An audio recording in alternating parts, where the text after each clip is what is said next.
J'accompagne les producteurs en production vaches laitières et système grande culture et tout ce qui va être suivi de culture en système d'élevage. Et donc je travaille notamment avec des producteurs bio, des producteurs en conversion, mais également avec des producteurs conventionnels qui souhaitent réduire l'utilisation des produits phytosanitaires dès le semis du maïs. Donc je demande à ce que l'agriculteur me communique le jour où il a semé son maïs. Et à partir de ce moment-là, Morgan il déclenche ses visites semaine par semaine. Donc toutes les semaines, il va passer sur la parcelle pour faire un suivi de l'avancement du maïs et du salissement de la parcelle, quoi. À chaque fin de visite, je donne mes évaluations à l'agriculteur et mes conseils à l'agriculteur qui ensuite décide ou non de suivre mes conseils ou bien de décrocher un chimique. Par rapport à l'Optimaïs, donc il y a des conseils d'implantation d'abord. Donc par rapport à... Déjà, premièrement, c'est la rotation, quoi. On se rend compte que des parcelles qui sont derrière des vieilles prairies d'au moins 4-5 ans sont plus faciles à désherber que des parcelles sur lesquelles il n'y a eu que du maïs ou des rotations maïs-blé, maïs-blé.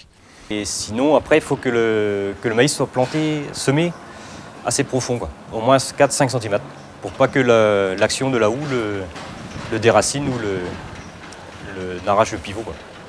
Il faut également que le sol soit le plus nivelé et homogène possible, car un outil peut traîner sur toute la longueur d'un rang des résidus qui vont arracher l'ensemble des plants.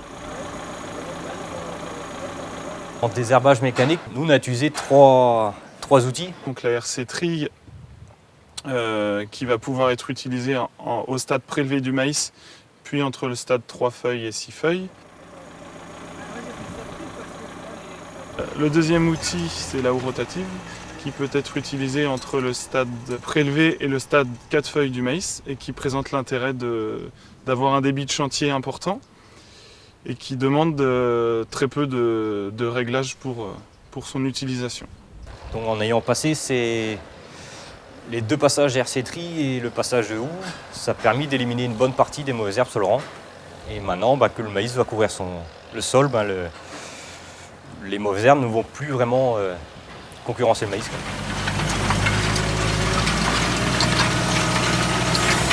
Le troisième outil utilisé est la bineuse, qui va pouvoir être utilisée à partir du stade 3 feuilles en protégeant les plants, puis à partir du stade 5-6 feuilles, et jusqu'à ce que le maïs recouvre l'interrang du maïs.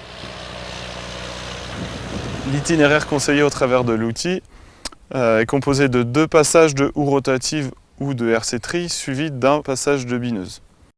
Même maintenant, avec la chimie, il y a plusieurs produits qui sont interdits ou limités. Donc certaines mauvaises herbes deviennent résistantes.